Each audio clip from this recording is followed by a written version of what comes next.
नमस्कार मित्रांनो. आज आपण एका अत्यंत महत्त्वाच्या निर्णयाच्या उंबरठ्यावर उभे आहोत. आपण दिलेले प्रत्येक मत हा फक्त कागदावरचा ठिपका नसतो. तो आपल्या शहराच्या भविष्यातील दिशा ठरवतो. आज अंमळनेर नगरपालिकेत काय चित्र आहे? पाणीपुरवठा विभागातील 95% टेंडर एका भावी नगराध्यक्षाकडे असल्याचे समजते.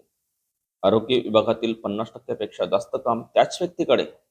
बांधकाम विभागातील 40% ठेके त्याच नावावर. इलेक्ट्रिक विभागाचे 70% काम पुन्हा त्याच्याचकडे. आणि शहरभर सुरू असलेली पाण्याची नासाडी, गळती, त्याची दुरुस्ती करणारे कंत्राटही त्याच व्यक्तीकडे असल्याचे समजते. एका व्यक्तीच्या हातात एवढा ताबा, तेही आपल्या करोडोपी पैशावर. मग विचार करा, ही सत्ता विकासासाठी वापरली जाणार आहे की फक्त गिळंकृत करण्यासाठी?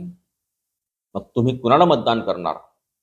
त्याला जो वर्षानुवर्षे फक्त टेंडर गोळा करत राहिला, लोकांच्या पैशांवरच राज्य करत राहिला, ज्याच्याकडे भ्रष्टाचाराचा गंध आहे, की त्यांना ज्यांची प्रतिमा पुरी पाटी आहे, ज्यांच्या कार्यात स्वच्छता आहे, सेवा आहे, ज्यांच्यावर कोणताही डाग नाही, ते अंमळच्या प्रत्येक नागरिकांसाठी काम करायला तयार आहेत आणि भविष्यात ते करणारच.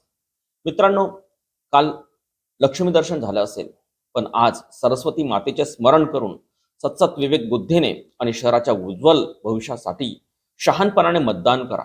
तुमचे एक मत अंमळनेरचे पुढील 5 वर्ष बदलू शकते. धन्यवाद.